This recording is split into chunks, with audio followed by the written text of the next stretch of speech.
हे समरथ परमात्मा, हे निर्गुण निरंकार, तू करता है जगत का, तू सबका आधार।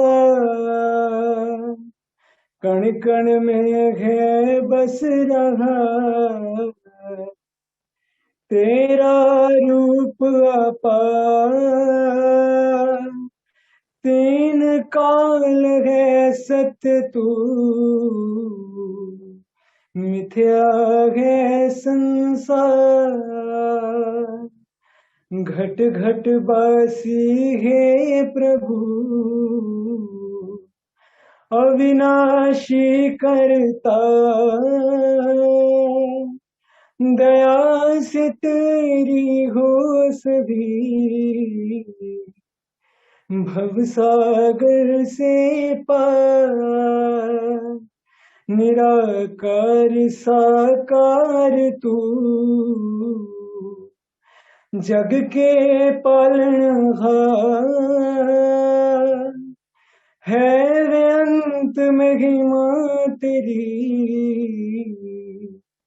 दाता परम्पार।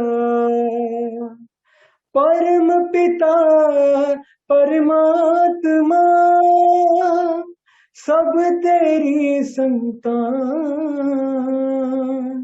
भला करो सबका प्रभु, सबका हो कल्याण। भला करो सबका प्रभु, सबका हो कल्याण।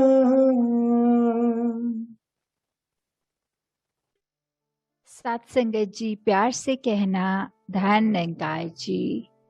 आज हिमाचल का ये सत्संग का कार्यक्रम, जहां आप सब संतों के वचन सुनने को मिल रहे हैं, कैसे ये जो बात परमात्मा की ही हर एक ने यही गुणगान किया, चाहे कोई भी माध्यम चुना हो, तो कैसे ये जो फोकस रहा, जैसे एक महापुरुषों ने आज गीत में भी बोला कि ब्रह्म ज्ञान है पहली सीढ़ी, तो कैसे ये दासी के पीछे भी जो लिखा हुआ है, ब्रह्म की प्राप्ति ब्रह्म की समाप्ति, कि कैसे ये जो ब्रह्म ज्ञान है ये जब मिलता है तो उससे सारे ही ये जो हम जितने बंधनों में जकड़े हैं वो सारे बंधन खुल जाते हैं जब इसकी समझ आ जाती है। तो कैसे ये एक ब्रह्म ज्ञान से पहले चाहे हमें कितने भी भ्रमों ने उलझाया हो, ये जब इस परमात्मा का एहसास हो जाता है, इसके दर्शन हो जाते हैं, तो अपने आप सारे भ्रम दूर हो जाते हैं। और फिर अगर हम अपने जीवन में झांकें कि काफी बार ऐसी सिचुएशंस आती हैं जहां लगता है कि ये ब्रह्म ज्ञान तो मिल गया, फिर भी हमें ये उलझने आ रही हैं, ये एक भ्रम सामने खड़े हो जाते हैं। तो वो एक बात ऐसी है कि हमने अपनी चेतनता से, अपने ध्यान से ये परमात्मा जब भुला दिया, तो फिर वापस हम वो जो पहली सीढ़ी की बात है भक्ति की, तो उससे वापस वो एक तरह से अगर कहें तो ग्राउंड फ्लोर पे वापस आ गए, पहली सीढ़ी जो चढ़े थे। तो कैसे हमने हर समय इस परमात्मा का ही ध्यान करना है, तभी ये सारे बंधनों से हम मुक्त हो सकते हैं, क्योंकि ये आत्मा तो बेरंगे के जैसी ही है, ये उसी का ही अंश है।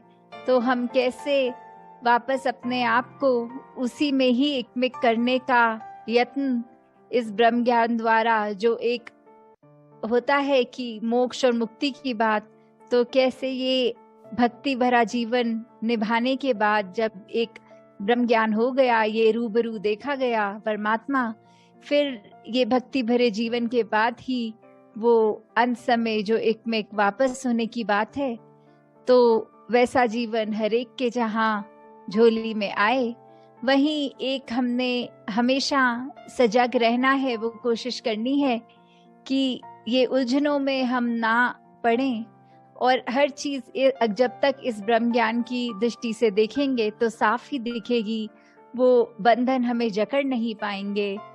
कैसे हमारा दिमाग भी अगर कभी कुछ हासिल करने के लिए ये चालाकियां करता है, वो भी उस समय वो माया का ही रूप है।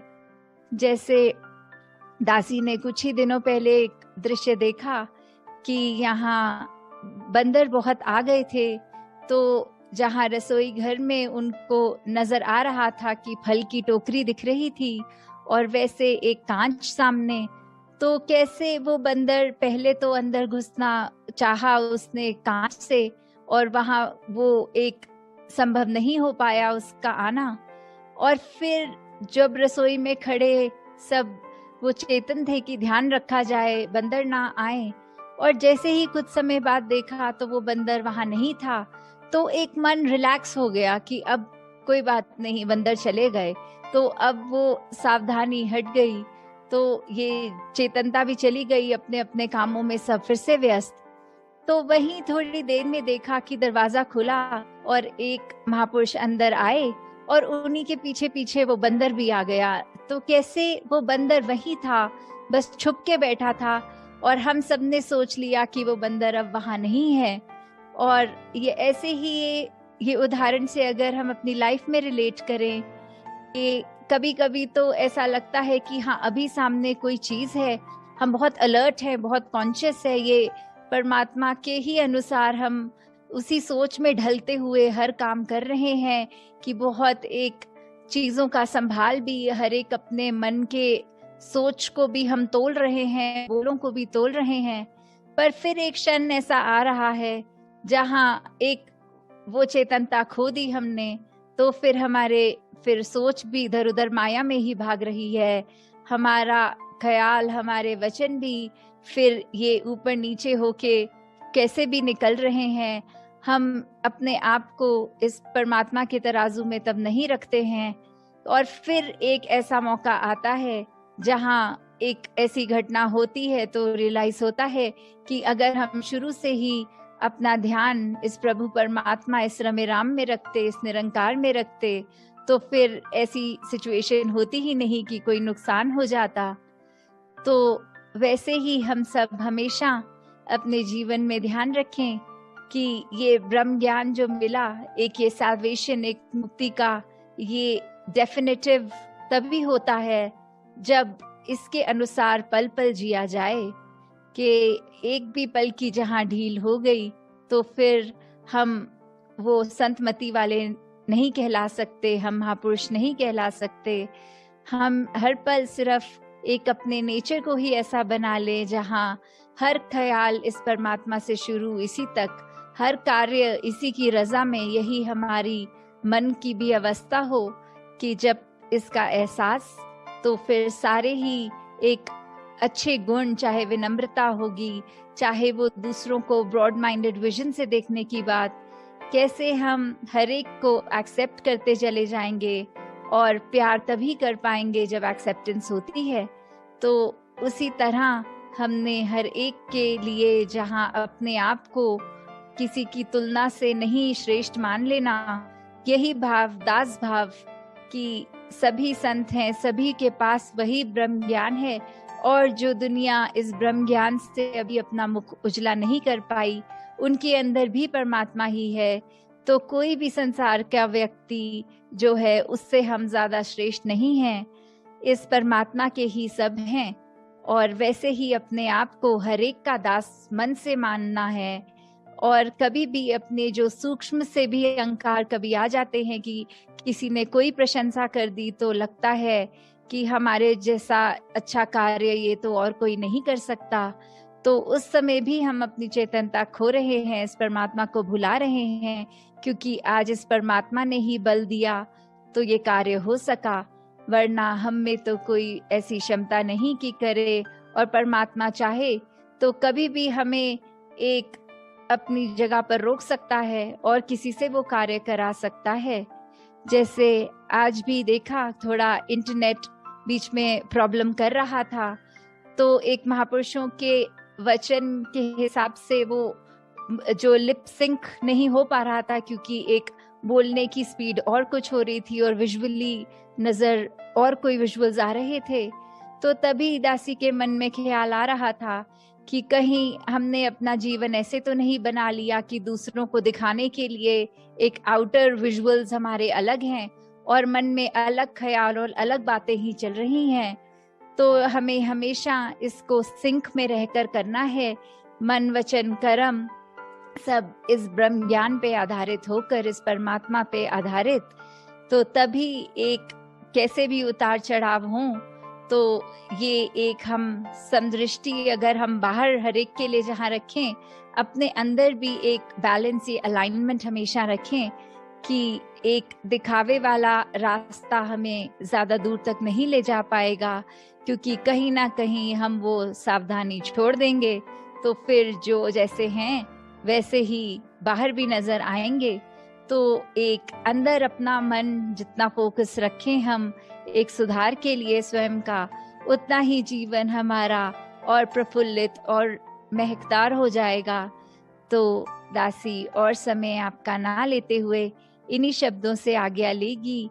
दातार हर एक पे कृपा करे कि ये जो नाम रूपी धन है और साथ में कर्म का जो सेवा रूप है, और मन से भी, धन से भी, चाहे फिजिकली भी, और सत्संग चाहे किसी भी इस समय वर्चुअल माध्यम से हो रही है, फिर भी ये अनमोल वचन एक कानों में पड़ रहे हैं, एक जीवन में सुधार कर रहे हैं। तो हमेशा सेवा, सुमिरन और सत्संग के लिए मन हमेशा उत्साहित हो, ये सीख लेकर स्वयं का सुधार करने का ही मार्ग है। दातार हरेक को भक्ति भरा जीवन दे। सात संगत जी, ध्यान निरंकार जी। ध्यान निरंकार जी। सात संगत आइए सभी मिलजुल कर सात संगत ध्वनि में शामिल हो। तेरी ओट सहारा तेरा, तन मन खोल घुमावा, कहे अवतार तेरे ही दाता, दिन राते गुण गावा, कहे अवतार तेरे ही दाता, दिन राते गुण गावा। एक तू ही निरंकार, तू ही निरंकार, मैं हाँ सदा भूलनहार, तू है दाता बख्शनहार, मेरे अपगुण नाची तार, मेरे अपगुण नाची तार, तू ही निरंकार, एक तू ही निरंकार, तू ही निरंकार, एक तू ही निरंकार। तेरा रूप है संसार, तेरा रूप है संसार, सबदा भला करो करतार, सबदा भला करो करतार, मेरी मंग है दातार, मेरी मंग है दातार, तू ही निरंकार, तू ही निरंकार, तू ही निरंकार, तू ही निरंकार। मेरा डोले ना एतवार, बख्शो श्रद्धा भक्ति प्यार, करा मैं संता दा सत्कार, करा मैं संता दा सत्कार, तू ही निरंकार, तू ही निरंकार, तू ही निरंकार, तू ही निरंकार। बोलिए सतगुरु माता शिक्षा सिंह हरदेव जी महाराज की जय। निरंकारी राज माता गुरु वचन तार की जय। प्यार से कहना